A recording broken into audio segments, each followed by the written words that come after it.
Осы менен ертеге бітті десейші. Ей, съемка отыр. Қош болады ма әлі? Конечно, ема. Үстіп ауылдан келесіңдер де құртасыңдар бәрін. Қарты бардың қазынасы бар деп, үлкенін сыйлаған текті қазақ армысың. Бүгінде қария деген атқа лайық ақсақал бар ма? Әлде қазыналы қариясын сыйлайтын ұрпақ қалды ма? Бұл сұрақ та көпті толғандырар. Дегенмен таяқтың екі ұшы бар. Ұрпағына өнеге берер қария болмаса, өнегелі ұрпақ қайдан өссін?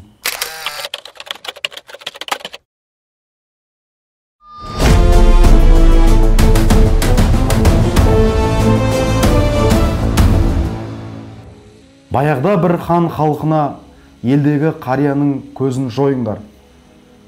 Кімде кім қарсы келсе, басы алынады деп бұйрық беріпті. Бір жас жігіт әкесін сандыққа салып, жасырып аман алып қалыпты. Күндердің күнінде қалада су тапшылығы туындап, ешкім су таппай қиналыпты. Ақыл сұрар көнекөз қария қалмай, жұрт әбден қиналған екен. Сандық ішінде жасырынып жатқан қария баласына байлаулы тұрып әбден шөліркеген сиырды босат. Ол өкіріп искеген жерді қазсаң су шығады депті. Жігіт әкесінің айтқанын істеп су тауып жұртты аман алып қалыпты. Хан жігітті шақырып, бұл ақылды қайдан білдің деп сұрайды. Жігіт қинала шындығын айтып, әкесін сандыққа жасырып баққанын жеткізеді. Сонда хан өзінің үлкен қателік жасағанына өкінген екен. Қазыналы қарттың бір ауыз сөзі көпті аман сақтап қалды. Қазақта аузы дуалы қария, абыз ақсақал деген құрметті ат бар.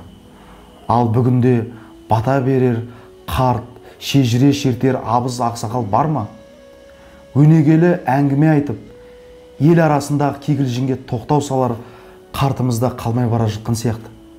Абыздың бір ауыз сөзіне тоқтайтын жұрт та жоқ.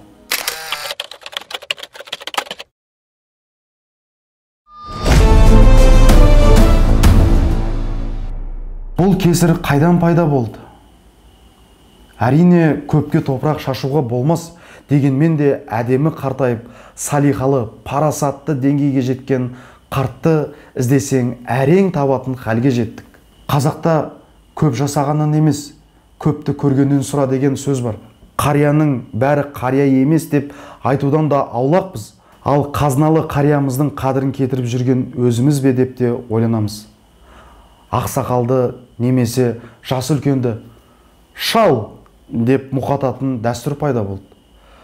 Қариямыздың ақылына, тыжырына қарайтын ұрпақ өсті.